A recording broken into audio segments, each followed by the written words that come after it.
హల్లెలూయా. దేవుని నామ స్తోత్రాలు. మీ అందరికీ మా వందనాలండి.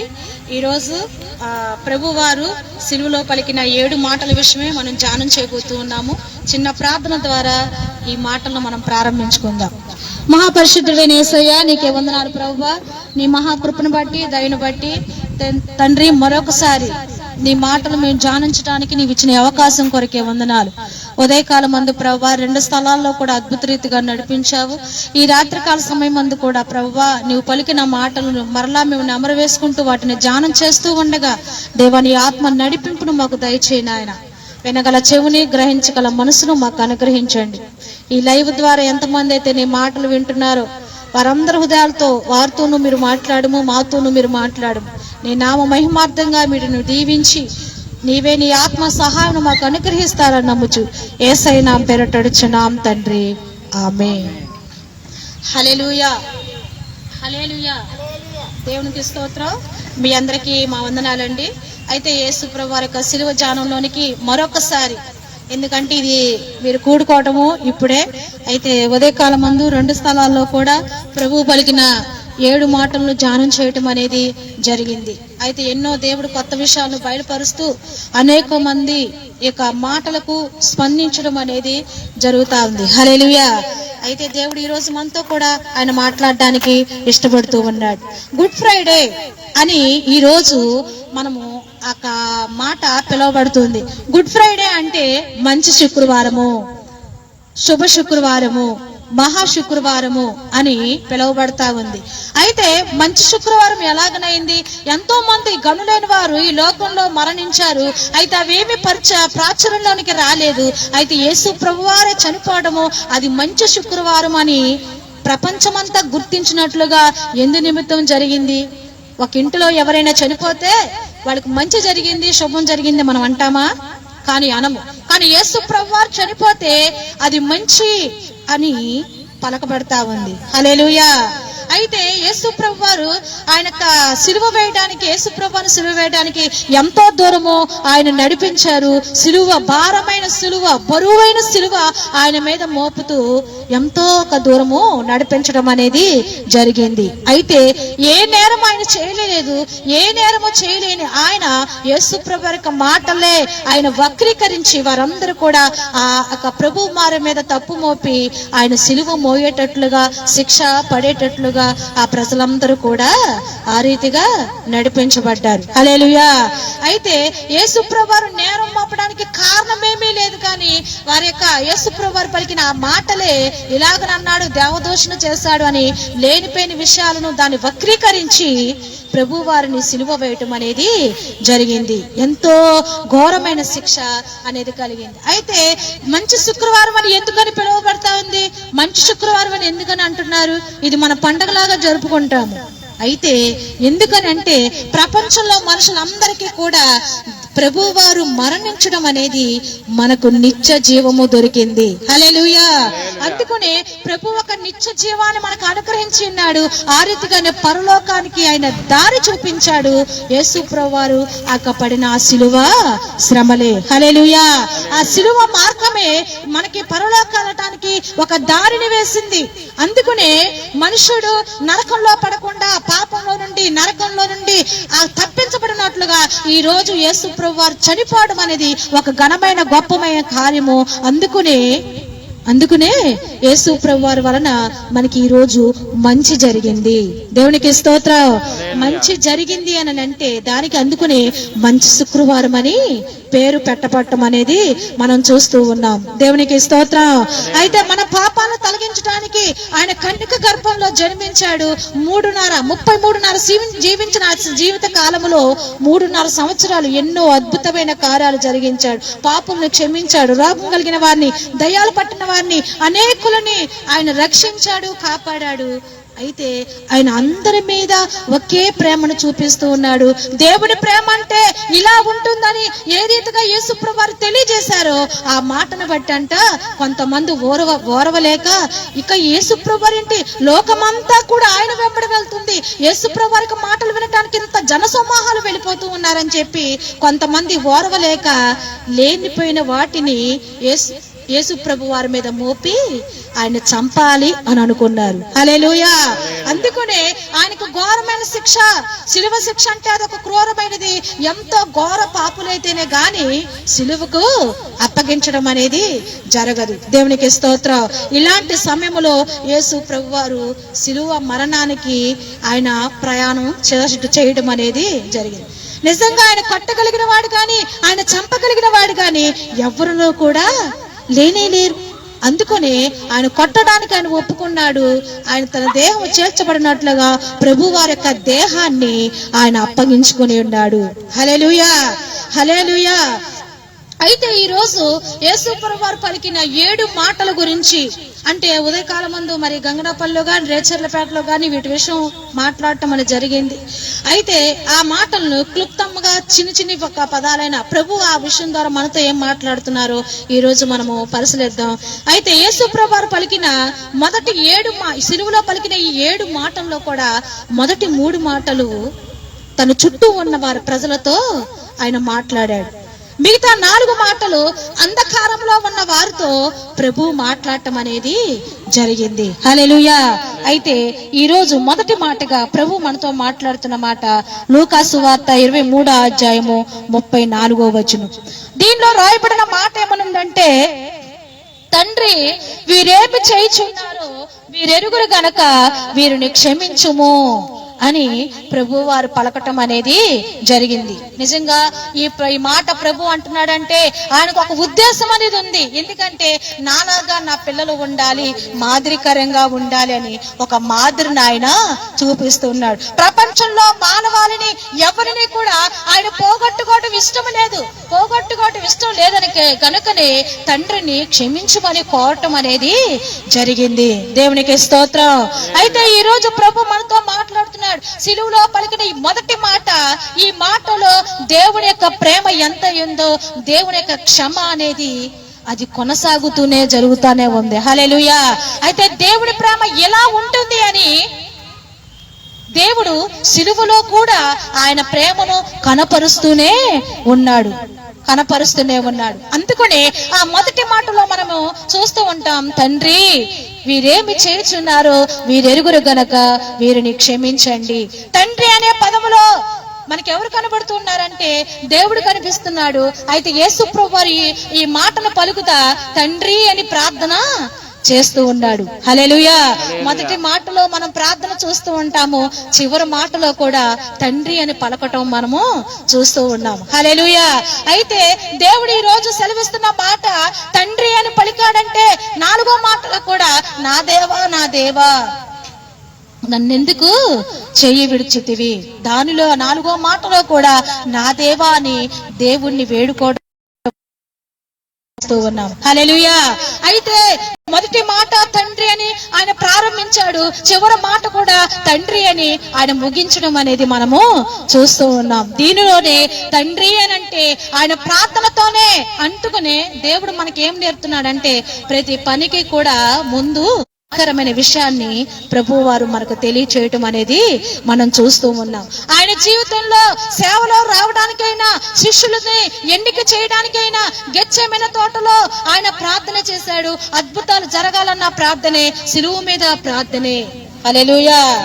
సేవలో వెళ్ళటానికి ప్రార్థించారు, శిష్యుల్ని ఎన్నిక చేసేటప్పుడు ఆయన ప్రార్థించారు, అద్భుతాలు జరగటం కొరకు ప్రార్థన చేశాడు, గెత్సేమనే తోటలో ప్రార్థన చేశారు, సిలువ మీద కూడా ఆయన ప్రార్థన చేయడం అనేది మనం చూస్తూ ఉన్నాం. అంటే ఆయన జీవితాంతము కూడా ఎప్పుడు కూడా దేవుడితో ఆయన సావాసములో గడుపుతూనే ఉన్నాడు. హల్లెలూయా. అందుకనే ప్రభు వారు మాట్లాడిన మాట మార్కు సువార్త 1వ అధ్యాయం 35వ వచనంలో రాయబడిన రీతిగా ఆయన పెందల కాడనే లేచి ఇంకనూ చీకటి ఉండగానే అరణ్యంలోనికి వెళ్లి ఏకాంతముగా ప్రార్థన చేశాడు అనంది. హల్లెలూయా. అంటే దానికి ముందు ఒక మాట రాయబడి ఉంటది, అదే మార్కు సువార్త 1వ అధ్యాయంలోనే 32 నుంచి 34 వరకు రాయబడింది. ఎంత గొప్ప పరిచర్య ఆయన జరిగించాడంటే అనేక దయ్యాలున్న వారిని విడిపించాడు, నానా విధముల రోగము కలిగిన వారిని, పీడింపబడిన వారిని దేవుడు స్వస్థపరిచాడు, దయ్యాలను వెళ్ళగొట్టాడు అని ఉంది. హల్లెలూయా. ఇంత పెద్ద గొప్ప పరిచర్యను చేస్తూనే మరలా మరుసటి రోజుకంటే ఆయన పెందల కాడని లేచి తండ్రితో గడపటం అనేది మనం చూస్తూ ఉన్నాం. హల్లెలూయా. అయితే మనం ఎప్పుడు కూడా దేవుడు మనకి ఏమి మాటలు చూపిస్తున్నాడు, ఈ మొదటి మాటలో నుండి, ఈ మొదటి మాటలు ఏ కోణం నుంచి చూసుకున్నా క్షమించడం గురించి మనం చెప్పచ్చు, దేవుడు ప్రేమను గురించి మనం మాట్లాడుకోవచ్చు. అయితే వీరెవరో వీరెరుగురు తెలియదని ఏ పదం పట్టుకున్నా మనం దాని గురించి మాట్లాడనవచ్చు. అయితే ఈ రోజు దేవుడు మాట్లాడుతున్న మాట తండ్రి అని ఆయన ప్రారంభించాడు. అయితే తండ్రి అని పిలుస్తున్నాడంటే ఆయన ప్రార్థన చేస్తూ ఉన్నాడు. అయితే ఈ రోజు ప్రభువారు మొదటి విషయంలో మనకు నేర్పుతున్న పాఠం ఏంటంటే, నువ్వు ఏ పని ప్రారంభించినా నువ్వు ప్రార్థనతోనే ప్రారంభించాలి, ప్రార్థనతోనే ముగించాలి. ప్రార్థన అనేది ఎంతో శక్తివంతమైనదని ఆ ప్రార్థన విషయాల్లో ప్రభు మనతో మాట్లాడటం అనేది జరుగుతా ఉంది. హల్లెలూయా, హల్లెలూయా. అందుకని యేసు ప్రభువారు ఆ శిలువలో ఆ ప్రేమను ఆయన కొనసాగిస్తూనే ఉన్నాడు. ఇదే మాట, తండ్రి వీరేమి చేయుచున్నారో వీరెరుగురు కనుక వీరిని క్షమించమనే మాట ఎవరు వినుంటారు? ఎందుకంటే యేసు ప్రభువారు శిలువ మధ్యలో ఉన్నారు. కుడివైపున ఒక దొంగ, ఎడమ వైపున ఒక దొంగ శిలువ వేయబడ్డాడు. అయితే ఎప్పుడైతే ఈ మాటను అన్నారో వెంటనే ఈ మాట ఎవరి చెవులోనికి వెళ్ళిపోయిందో తెలుసా? కుడి ప్రక్కన ఉన్న రెండో దొంగ చెవులోనికి వెళ్ళింది. ఆయన విన్నాడు, శ్రద్ధగా విన్నాడు. అయ్యో, ఇంత ఘోరంగా వీరు శిక్షిస్తేనే, ఇంత ఘోరంగా ముళ్ళ కిరీటం పెట్టి పక్కలో బల్లెపు పోటు పొడిచి రక్తం చిందేటట్లుగా ఇంత గొప్పగా ఆయన చాలా ఘోరంగా ఈయన హింసిస్తున్నారే, వారినే ప్రభు వారు క్షమించను అని దేవుని ప్రార్థిస్తున్నారు. వారికే క్షమాపణ దొరికితే నాకు కూడా క్షమాపణ దొరికింది అని చెప్పి వెంటనే రెండవ దొంగ ప్రభు వారికి ఆయన స్పందించడం, ఆయన మాటలకు రెండో మాటగా స్పందించడం అనేది మనం చూస్తూ ఉన్నాం. ఈ మొదటి మాట గురించే మరొక చిన్న మాటను మనం మాట్లాడుకోవాలనుకుంటే, యేసు ప్రభువు వారు సిలువ వేసే ముందు ఎంతమంది ఉన్నారు? అక్కడ ఎంతమంది ఉన్నారు? ఒక్కడు మాత్రమే ఉన్నారు. అందరూ కూడా ఆ గెత్సేమనే తోటలో రాత్రి కాల్సిన ముందు ప్రభువుని ఎప్పుడైతే ఆ బందిపోటులుగా వచ్చిన వాళ్ళు ఏ రీతిగా ప్రభువుని బంధించడానికి వచ్చారో, ఇక బాబాయ్ మనకు కూడా శిక్ష పడుతుందేమో అని చెప్పి అందరూ కూడా ఎక్కడికక్కడ అందరూ కూడా పారిపోయారు. హల్లెలూయా. అలాంటి సమయంలో, ఇంత బందిపోటుగా పట్టుకున్న సమయంలో శిష్యులందరూ పారిపోయారు. అయితే ఒక్క శిష్యుడు మాత్రమే ఆ సిలువ దగ్గర నిలబడటం అనేది జరిగింది. హల్లెలూయా.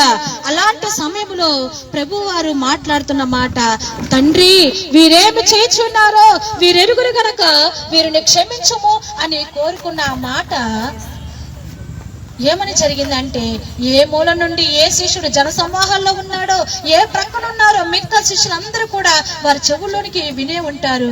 అది పడింది. అయితే ఆ మాటలు బట్టి ఎక్కడైతే చల్లా చెదిరైపోయారో ఆ శిష్యులందరూ కూడా ఒక్క చోట సమకూర్చబడి పెంతెకొస్తు దినాన పరిశుద్ధాత్మతో నింపబడి దేవుని కొరకు హత సాక్షులు అవటం అనేది మనం చూస్తూ ఉన్నాం. హల్లెలూయా.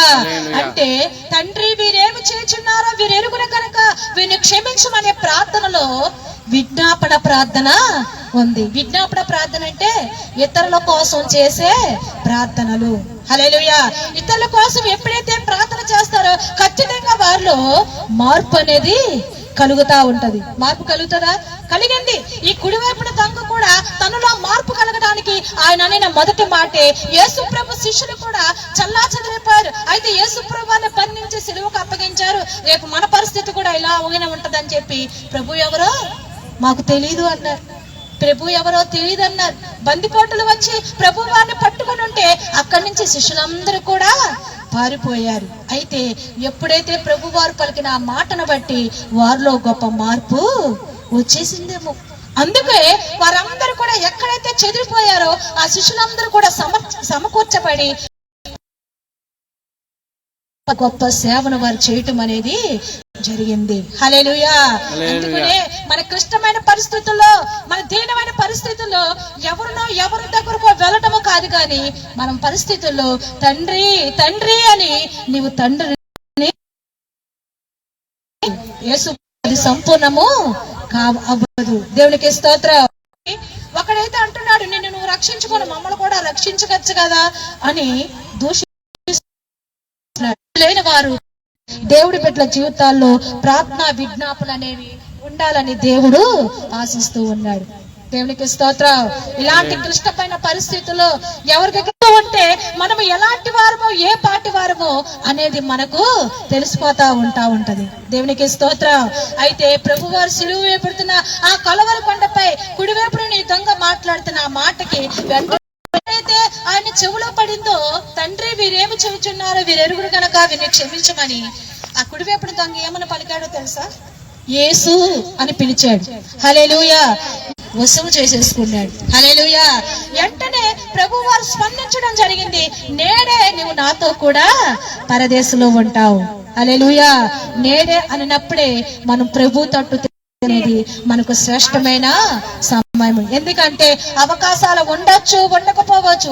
ఇవాళ ఉన్న వాళ్ళు రేపు ఉంటామో ఉండమో తెలీదు. ఏ సమయం వచ్చినా ఆ సమయానికి ప్రభువుని అంగీకరించడం అనేది చాలా శ్రేష్టమైన విషయంగా ఉంది. అయితే మేము చిన్నప్పుడే యేసు ప్రభువుని సండే స్కూల్ కి ఆయన తల్లి సహోదరియు క్లోపా భార్య అయిన మరియయు మగ్దలేనే మరియయు యేసు సిలువ ఎవరైతే తనకు దగ్గరగా ఉంటారో వారికే దేవుడు బాధ్యతలను అప్పగిస్తాడు. అయితే నిన్ను నమ్మి దేవుడు ఏదైనా బాధ్యత అప్పగించాడా? నిన్ను నమ్మి దేవుడు ఏదైనా అప్పగించాడా? ఈ పని చేయాలి నువ్వు అని. అయితే నువ్వు రక్షించబడ్డావు. ఇతరులను రక్షించడమే దేవుడి యొక్క చిత్తము. దేవునికి స్తోత్రం. ఈ రోజు దేవుడు మనతో మాట్లాడుతున్న రీతిగా దేవుడు మనకిచ్చిన బాధ్యతలు మనము నెరవేర్తించాలి. దేవునికి స్తోత్రం. ఆ రీతిగానే తల్లి యొక్క బాధ్యతను ఆ శిష్యుడికి అప్పగించడం అనేది జరిగింది. దేవునికి స్తోత్రం. ఈ రీతిగా ఎవరైతే దేవునికి దగ్గరగా ఉంటారో ఆంతర్యంలో జరిగిన విషయాలు వారికి మాత్రమే చెబుతారు. ఎంతో మంది ఉంటున్నా అందరితోనూ మాట్లాడు. ఎవరైతే ఆయనకి దగ్గరగా ఉంటారో, ఆ మాట కదా మీరు చదివారు. యేసు తన దగ్గర నిలిచిండుట చూచి, ఎవరు ఆ సిలువ దగ్గర ఎవరు నిలిచారా, ఎవరు నా మందిరానికి వస్తున్నారా, ఎవరు రావటం లేదా అనేది ఎవరు చూస్తారని ఉంది ఇక్కడ. దేవుడు చూస్తాడు. ఎవరైతే ఆయన నమ్మకంగా వెంబడిస్తారో వాళ్ళకే దేవుడు పని చెప్తాడు. చేసే వాళ్ళకే పని అప్పగించబడుతుంది కానీ సోమరపోతులు బద్దగస్తులకి దేవుడు ఏమీ చెప్పడు. అందుకనే ఎవరు వెంబడించలా, శిష్యుడు ఒక్కడు మాత్రమే అప్పగించాడు. అయితే ఆయన నమ్మకంగా ఆయన వెంబడించాడు కాబట్టి ఆయనకు ఒక బాధ్యతను అప్పగించడం అనేది జరిగింది. దేవుడు మనల్ని నమ్మితే, అసలు దేవుడు నిన్ను నన్ను నమ్ముతున్నాడా? ఆయన నమ్మితే గొప్ప పనులు మన కొరకు ఇస్తాడు. అయితే ఏ పని ఇచ్చినా ఆయన ఊరికే చేయించుకోడు. దేవుడు ప్రతి దానికి మన కొరకు ప్రతిఫలం అనేది దేవుని దగ్గర నుండి మనకి వస్తూ ఉంటుంది. హల్లెలూయా. ఈ మూడో మాట అయిన తర్వాత దేవుడు మరొక విషయాన్ని, నాలుగో మాటగా ఆయన తెలియజేస్తున్న మాట మత్తయి సువార్త 28వ అధ్యాయము 46వ వచనం.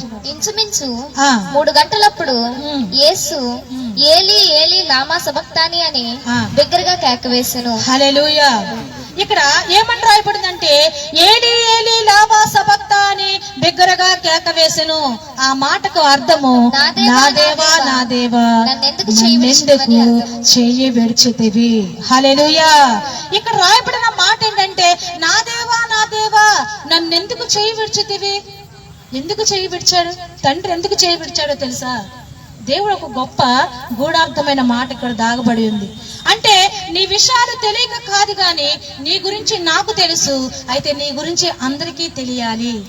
దేవుడి ప్రేమ ఎంత అంటే అబ్రహాముకి దేవుడు ఏమని చెప్పాడంటే నీకు ఏకైనా ఒక్కడే ఉన్న ఆ కుమారుని నాకు బలివ్వమని దేవుడు చెప్పాడు. అయితే బలిస్తానికి కూడా అబ్రహాము సిద్ధపడిపోయాడు. అబ్రహాము గురించి దేవుడికి బాగా తెలుసు. అబ్రహాము మాట మీద నిలబడేవాడు, చెప్పింది చేసేవాడు, నా యందు నమ్మకస్తుడు, నా యందు దేవుడు భయపడేవాడు. అయితే అబ్రహామా నీ గురించి నాకు తెలుసు, అయితే నీవు ఇటువంటి వాడవని ఈ లోకంలో ప్రజలందరికీ తెలియాలంటే దేవుడు ఏం చేశాడు తెలుసు? అబ్రహాముని విడిచిపెట్టినట్లుగా ఉంది. ఎందుకంటే నువ్వు బాగా ప్రేమిస్తున్న నీ కుమారుణ్ణి నాకు ఇచ్చే అన్నాడు. అయితే ఆ మాటను బట్టి ప్రభువా నీ చిత్తం ఏదే ఉందో అదే నేను చేస్తాను. మోరేబు కొండ మీదకి వెళ్ళి ఆ ఇస్సాకును బలివ్వటానికి అక్కడికి వెళ్ళాడు. అయితే దేవుడు బలిని కోరుకున్నాడా? అబ్రహామా ఆగు అని చెప్పి దేవుడు ఆ బిడ్డని రక్షించి, ఇందును బట్టి నా ఇందు భయం కలగని వాడవని నాకు తెలుసు, అయితే ఇక నుంచి ప్రజలందరూ కూడా నీ గురించి తెలుసుకుంటారు. హల్లెలూయా. దేవుడు మనల్ని ఎందుకు విడిచిపెడతాడంటే, నా కుమారుడా నీ గురించి నాకు తెలుసు, అయితే ఈ లోకంలో ప్రజలందరికీ నీ గురించి నేను తెలియాలంటే నేను నీ చెయ్యి విడిచిపెట్టాలి. హల్లెలూయా. అయితే చిన్న బిడ్డలు అప్పుడప్పుడు, ఇప్పుడు మనకు భోజనం తినిపిస్తుంది కదా, చిన్న బిడ్డ ఉన్నాడు, పడుతూ లేస్తూ ఉంటాడు. అంటే తల్లిదండ్రులు బిడ్డలు పాకుతా ఉన్నప్పుడు నడిపించడానికి ఎన్ని ప్రయత్నాలు చేస్తారంటే, అటు పక్కన తల్లి ఇటు పక్కన తండ్రి వేలు పట్టుకొని నిదానంగా నడిపిస్తూ ఉంటారు. ఒకసారి నడిపిస్తారు, రెండోసారి నడిపిస్తారు, తర్వాత ఏం చేస్తూ ఉంటారు, మధ్యలో ఏలు వదిలేస్తారు. వాడేం చేస్తాడు, నడుస్తానే క్రిందికి పడిపోతాడు, మళ్ళా లెగడానికి ప్రయత్నం చేస్తాడు, మళ్ళా క్రిందికి పడతాడు, ఎలాగైనా సరే నడుస్తాడు. హల్లెలూయా. ఆ రీతిగానే సైకిల్ తొక్కేవాడు, నీకు సైకిల్ తొక్కడం వచ్చింది కదా, ఎన్ని రోజుల్లో నేర్చుకున్నావు నువ్వు? సైకిల్ నువ్వు తొక్కుతున్నావు కదా, అయితే నీకు సైకిల్ తొక్కేవాళ్ళు ఎవరైనా నేర్పించుంటేనే కదా వచ్చేది. అయితే సైకిల్ నేర్పించేవాళ్ళు నేర్పిస్తానే ఉంటారు, నేను పట్టుకున్నాను రా నువ్వు తొక్కేసాయి అని అంటారు. సైకిల్ పట్టుకుంటా ఉంటేనే వాడు ముందుకు తొక్కుకుంటా వెళ్ళిపోతా ఉంటారు. ఆ నేర్పించేవాడు ఏం చేస్తాడు తెలుసా, ఒకసారి వదిలేస్తాడు. వదిలేగానే పట్టుకున్నానేమో అనుకుంటారు, కానీ వదిలేస్తాడు. ఆ సైకిల్ వాడు తొక్కుతూ వెళ్ళిపోతా ఉండి ఢమా మనకి కిందకే పడిపోతాడు. అంటే వాడు పడాలని చెప్పి వదిలేస్తాడు అంటావా? ఎందుకని? నేర్చుకోవాలి, వాడికి సైకిల్ రావాలి కనుకే ఈ చెయ్యి వదలటం అనేది జరిగింది. ఆ చిన్న బిడ్డకి నడక రావాలి కనుకే తల్లిదండ్రులు బిడ్డలు పడిపోవడం, వాళ్ళకి దెబ్బలు తగ్గడం తల్లిదండ్రులకి ఏమైనా ఆనందమా? కానే కాదు. కానీ అక్కడ ఏమైనా జరిగిందంటే, ఆ తల్లిదండ్రులు అలా విడిచిపెట్టడం వలన వారు ఆ నడక అనేది నేర్చుకుంటారు. దేవునికి స్తోత్రం. మనం కూడా దేవుని దృష్టిలో ఒక ప్రయోజనకారులుగా మనం నిలబడినట్లుగా దేవుడు కూడా మనకు కొన్ని పరిస్థితుల్లో కొన్ని కష్టాలకు మనల్ని అప్పగిస్తాడు.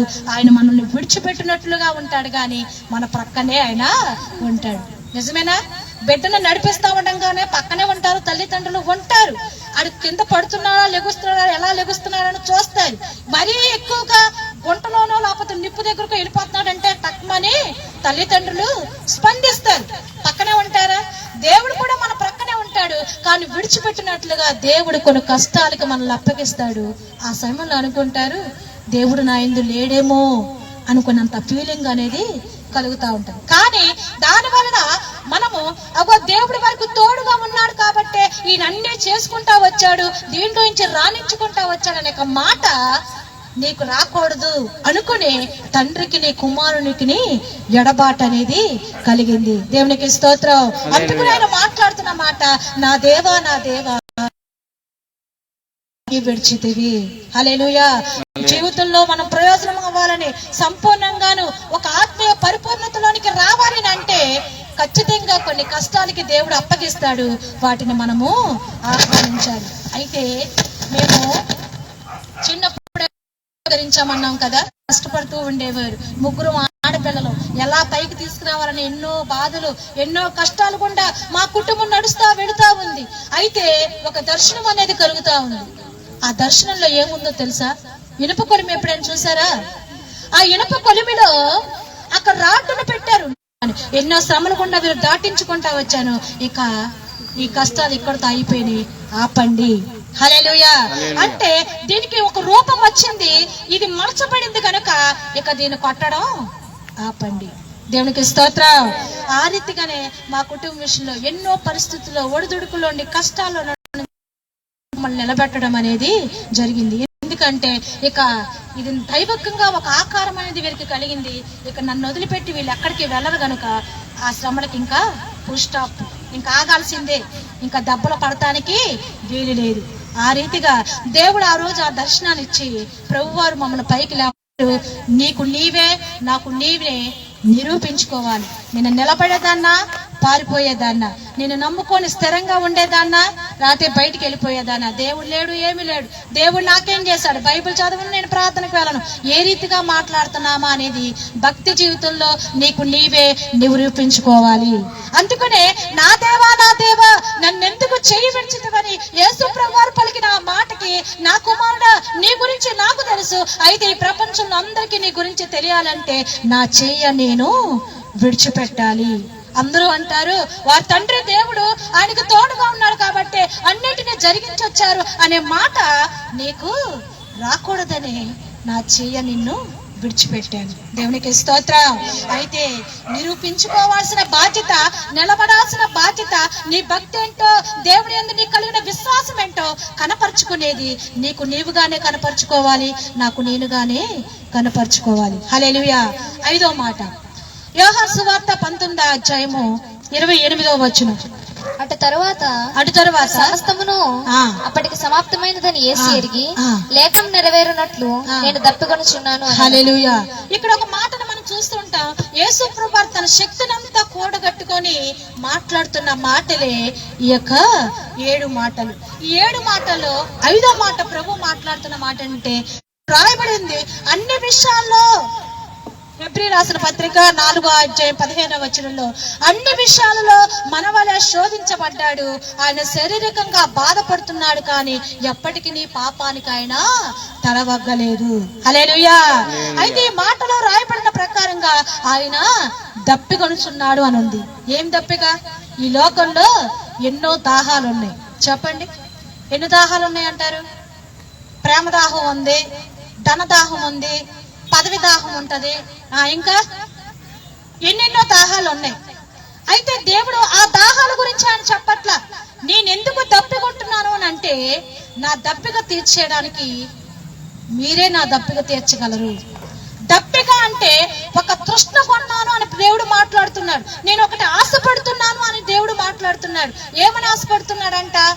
దేని కొరకు ఆయన దప్పికొన్నాడు? ఎందుకు దప్పికొన్నాడు అని అంటే, రేపు మీ జీవితంలో కలగబోయే మరణం తర్వాత ఏం జరుగుతుందా అనేది ఖచ్చితంగా మనం ఏం చేయాలో తెలుసా? మనసున పెట్టాలి. పాతాళంలో కలగబోయే ఆ దాహం నుండి మిమ్మల్ని తప్పించడానికి ఈ రోజు మీ దాహాన్ని నేను దాహంగా దప్పికొన్నాను. హల్లెలూయా. నరకంలో ఎలాగుంటుందంట? నరకంలో ఉన్న పురుగు చావదు, అగ్ని ఆరు. భగభగమని అగ్ని మండుతూనే ఉంటది. అయితే మనుషులు దాంట్లో పడుతూ ఉన్నారంట. వాడికి చావు లేదు, వాడికి నేను తప్పుకొని ఉన్నాను. దేవునికి స్తోత్రం. పాతాళంలో కలగబోయే దాహం నుండి విడిపించడానికి ఈ రోజు ప్రభు తప్పికోవడం అనేది జరిగింది. ప్రభు ఎందుకు తప్పికొన్నాడు? అసలు ప్రభువు శిలువ మీద ఎందుకు తప్పికొని ఉన్నాడు? లోకంలో ప్రజలందరినీ ఆయన రక్షించే ఈ ప్రక్రియలో నా ప్రజలు ఏమైపోతారా, ఈ నా స్వాస్థాలతో చేసుకున్న ఈ సృష్టిలో ఉన్న ఈ ప్రజలందరూ కూడా రక్షించబడాలి, ఆ నరకంలో ఎవరు వెళ్ళకూడదని ఒక మాట. ఎందుకంటే మీకోసం ఒక పరలోక మార్గము ఉంది. ఈ మార్గంలో మీరు నడవాలి, అనేకులను నడిపించాలి. అదే నా దాహం. హల్లెలూయా. ప్రజలు అనేకులను ప్రభు యొద్దకు నడిపించాలనే దాహమే నాకుంది. నేను ఏ దాహానైతే కలిగి పరిస్థితుల్లో ఉండి ఇంత మండుటండలో నేను దాహముతో అలా ఉన్నానంటే అది మీ కొరకే, నీకోసమే. అది నీకోసమే ఈ కార్యం జరిగించాలని నీకు తెలియాలి.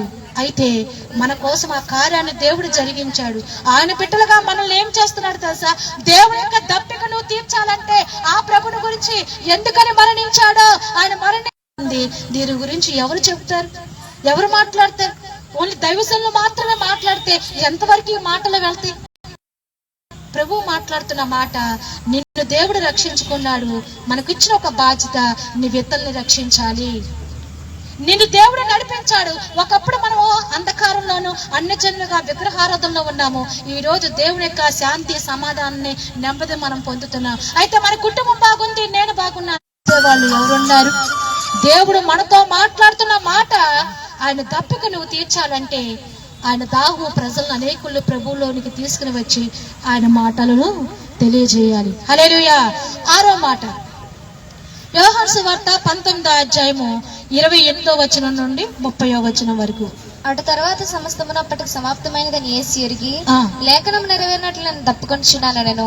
చెరకుతో నిండి ఉన్న ఒక పాత్ర అక్కడ పెట్టి ఉండను గనుక వారు ఒక స్పంజి చెరకుతో నింపి హిస్సోపు పొడకకు తగిలించి ఆయన నోటికి.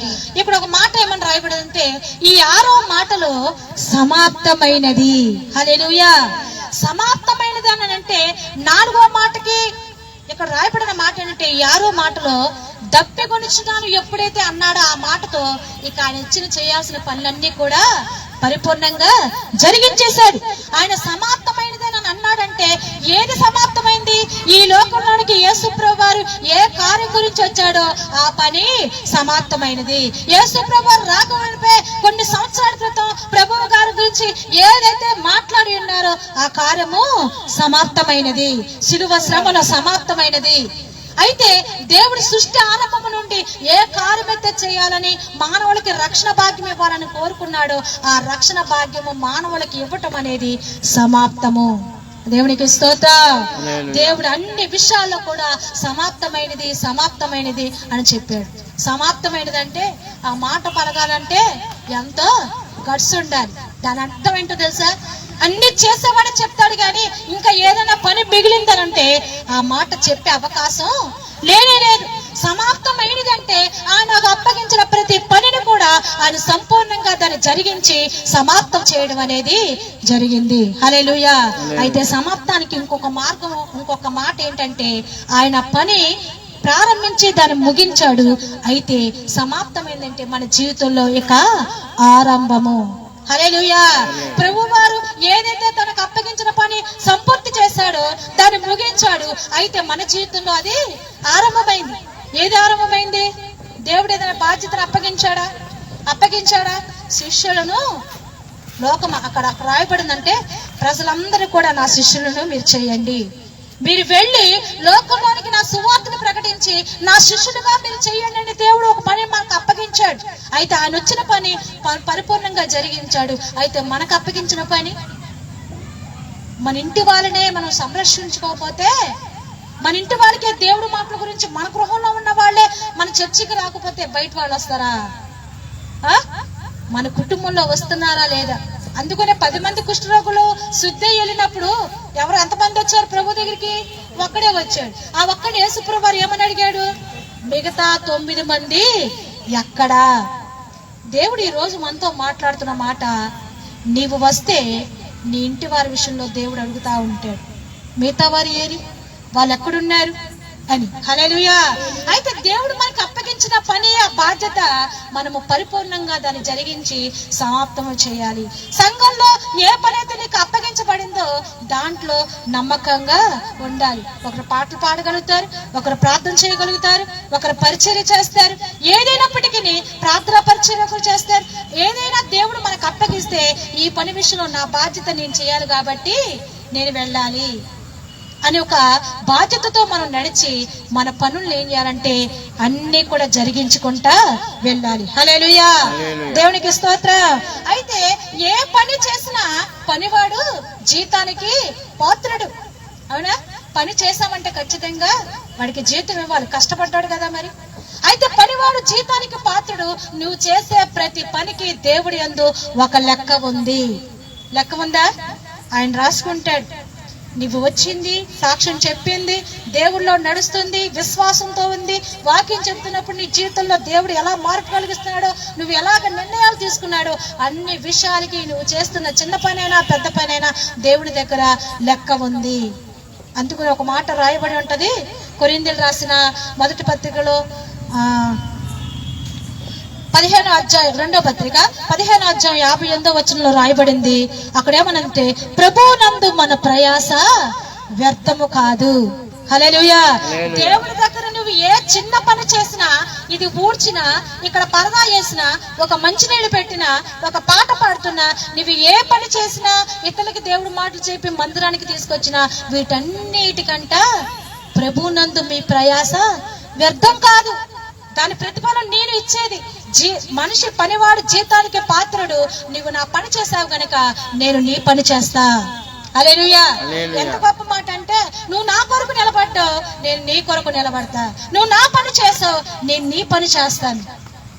అందుకంటే ప్రతి దానికి దేవుడి దగ్గర లెక్క ఉంది. మనం పడుతున్న ప్రతి ప్రయాస నుండి కూడా దేవుడంట ప్రతిఫలము ఇస్తాడు. అందుకనే ఏ పని అప్పగించినా దాన్ని మనం పరిపూర్ణంగా జరిగించి సమాప్తము. దీన్ని నేను చేశాను అని అనుకోవాలి, నేను ఇది జరిగించగలిగాను అని అనుకోవాలి. సగం సగం పనులు చేయకూడదు, పని పూర్తి చేయాలి. అందుకని ఆయన చేసి మనకి మాదిరి ఉంచాడు. హల్లెలూయా. 7వ మాట, చివరి మాట, లూకా సువార్త 23వ అధ్యాయము 46వ వచనం. అప్పుడు యేసు ఆ. గొప్ప శబ్దముతో కేకవేసి, ఆ. తండ్రి నీ చేతికి నా ఆత్మను అప్పగించుకొనుచున్నానా నేను. హల్లెలూయా. ఆయన ఇలాగ చెప్పి ప్రాణం విడిచెను. ఈ మాటలో మనం చూస్తున్నాం, తండ్రి నీ చేతికి నా ఆత్మను అప్పగించుకొనుచున్నారు. మొదటి మాటలో తండ్రి అని పలకటం చూస్తున్నాం, 7వ మాటలో కూడా తండ్రి అని పలకటం చూస్తున్నాం. తండ్రి అంటే దేవునికి ప్రార్థన చేస్తూ ఉన్నాడు. అంటే నీ పనికి ప్రారంభానికి ముందు ప్రార్థన చేయాలి, నీ పనికి ముగించే ముందు కూడా నువ్వు ప్రార్థన చేయాలి. అయితే నీ మొదట దేవుడు ఉండాలి, నీ చివర దేవుడు ఉండాలి. హల్లెలూయా.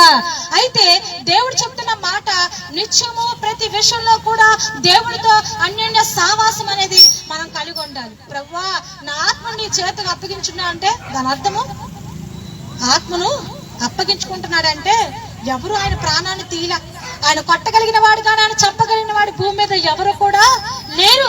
ఆయన చంపబడటానికి, ఆయన పట్టబడటానికి ఆయన తన దేహాన్ని అప్పగించుకున్నాడు. హల్లెలూయా. ఆయన అప్పగించుకుంటేనే దెబ్బలు పడ్డాయి, ఆయన అప్పగించుకుంటేనే తన ప్రాణం విడిచాడే తప్ప ఎవరు ఆయన చంపగలిగిన శక్తి లేనే లేదు. దేవునికి స్తోత్రం. తండ్రి నా ఆత్మని చేతిగా అప్పగించుకుంటున్నానంటే అన్ని పనులు ఇక జరిగించేశాను. ఒక విజయంతో మాట్లాడిన మాట, తండ్రి నా ఆత్మని చేతికి నేను అప్పగించి ఉన్నాను. దేవునికి స్తోత్రం. అయితే దేవుడు ఎంతో ఒక గొప్ప అన్ని నెరవేర్చిన తర్వాత ఒక విజయంతో వస్తున్న మాట, ఇక నేను అన్ని జరిగించేశానని ప్రభు మనతో మాట్లాడుతున్న మాట. ఎవరికైనా ఒక విషయం వచ్చిందంటే ఎలాగుంటాము? ఒక విషయం వచ్చిందంటే కొంచెమే దీంట్లో గెలిచాను అనే ఒక ఫీలింగ్ అనేది కొంచెమన్నా, ఎంత దేనంగా ఉన్నా కొంచెమన్నా ఉంటుంది, నేను గెలిచాను. అయితే ప్రభు వారు కూడా ఇక్కడ గెలిచారు. లోకం మీద, దుష్టుడి మీద, అంధకార శక్తుల మీద, దురాత్మల మీద, సమాధి మీద, అన్నిటి మీద గెలుపు కలిగింది. అయితే ఆయన ఎంత గెలుపు కలిగిన, తండ్రి నా ఆత్మను నేను అప్పగించుకొనిచున్నాను. ఆ మాటలో విధేయత మనం చూస్తూ ఉన్నాం.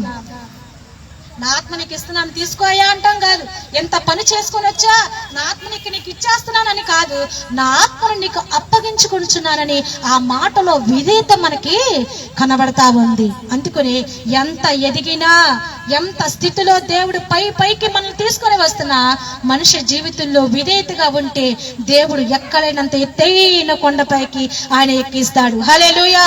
ఆ రీతిగానే ఇంత జయాలు పొందినా, ఇంత పరిస్థితుల్లోంచి నువ్వు దాటుకుంటా వచ్చి ఇంత విజయం పొందావు, అయినా సరే కుమారుడికి చేసిన విధేయత అంట ఆయన హెచ్చైన స్థితిలోనికి దేవుడు తన్నే నిలబెట్టి ఉన్నాడు. హల్లెలూయా. యేసు ప్రభువారు ఎవరు చూపలేనట్లుగా, ఎవరు మాట్లాడలేనట్లుగా అలాంటి గొప్ప కార్యాలను చేసి ఆయన సాధించగలిగాడు కనుక ఆయనకు ఉన్నత స్థానంలో తండ్రి కుడిపార్శ్వమున కూర్చొని ఉన్నాడు. అంత హెచ్చైన స్థితి కలిగింది అనంటే యేసు ప్రభువారిలో కలిగిన విధేయతే. హల్లెలూయా. ఈ 7వ మాట మనకు విధేయతను కనపరుస్తా ఉంది. దేవునికి స్తోత్రం. అయితే ఈ రోజు యేసుప్రభువు వారు పలికిన ఈ సిలువ మాటలు 7 మాటల్లో కూడా ఒక మాట మాట్లాడుతున్నాం. ఏమనుందంటే, నశించుచున్న వారికి సిలువను గుర్చిన వార్త వెరితనంగా ఉంటది, రక్షింపబడుచున్న మనకు అది దేవుని యొక్క శక్తి. హల్లెలూయా. ఇది మనకు శక్తి. ఆయన శ్రమలే మనకు బలాన్ని తీసుకొస్తున్నాయి, ఆయన క్రియలే, ఆయన కలిగిన శ్రమలే మనకి శక్తిని కలిగిస్తా ఉంది. మనం శక్తిమంతులం అవ్వాలి. ఎందుకు శక్తిమంతులం అవ్వాలో తెలుసా? అపవాది క్రియలు లయపరచటకే వాడి తంత్రాలు మీరు ఎరిగి ఉండాలంటే మీరు శక్తిహీనులుగా ఉండకూడదు, శక్తిమంతులుగా ఉండాలి. హల్లెలూయా. అందుకని సిలువకు సంబంధించిన ఆ విషయాలు ధ్యానించిన దానిలో నీకు రోజు రోజుకి ఆ శక్తి అధికమవుతానే ఉంటది. హల్లెలూయా. అందుకనే రక్షింపబడి ఉన్న మనకి ఆయన శ్రమలు, ఆయన చేసిన త్యాగము మనకు శక్తిగా నిలబడ్డాయి. ఆ శక్తిని ఎవరైతే మనం ఆ ప్రభు యొక్క శక్తిని మనలోనికి తీసుకుంటామో, ఈ 7 మాటల యొక్క ఆశీర్వాదాన్ని అంతా కూడగట్టుకొని సిలువలో నువ్వు పలికిన నీ అమితమైన మాటలు బట్టి నీకు స్తోత్రాలయ్యా. ప్రపంచంలో మానవులందరికీ సరిపోయే మాటలను ఆ సిలువలో 7 మాటల ద్వారా మాకు బోధించావు దేవా. ప్రతి మాటలో కూడా మాకు మాదిరిని చూపించావు నాయన. నేను ఇలాగనే ఉన్నాను కాబట్టి నన్ను చూసి మీరు కూడా అలాగనే ఉండాలని ఈ రోజు మాతో మాట్లాడిన ప్రతి మాటను బట్టి నీకు వందనాలు చెల్లిస్తున్నాం. ఈ మాటలు ఎంతవరకైతే ఈ మైక్ ద్వారా వింటున్నారో, ముందు కూర్చొని వింటున్న వారు, లైవ్ లో వింటున్న వారు, విన్నారు, ఎంతమంది అయితే నీ మాటలు విన్నారు, వారి జీవితాల్లో ప్రభువా నీకు సిలువను గుచ్చిన ఈ వార్త వలన వారి శక్తి పొందుకోవడానికి సహాయం చే దేవా. అపవాది తంత్రాలు ఎరుగునట్లుగా మీరు శక్తిమంతులుగా ఉండాలన్నావు ప్రభువా. మీరు పోరాడున్నది మనుషులతో కాదు, అంధకార శక్తులతోనూ లోక సంబంధమైన దురాత్మల శక్తులతోనూ పోరాడుతూ ఉండగా దేవా తండ్రి నీ శక్తిని మేము కలిగి ఉండటానికి కూడా దేవ అద్భుతంగా ఈ 7 మాటలు ధ్యానం జరగడం జరిగింది. ఎప్పుడు కూడా దేవుడి ప్రాణాలకు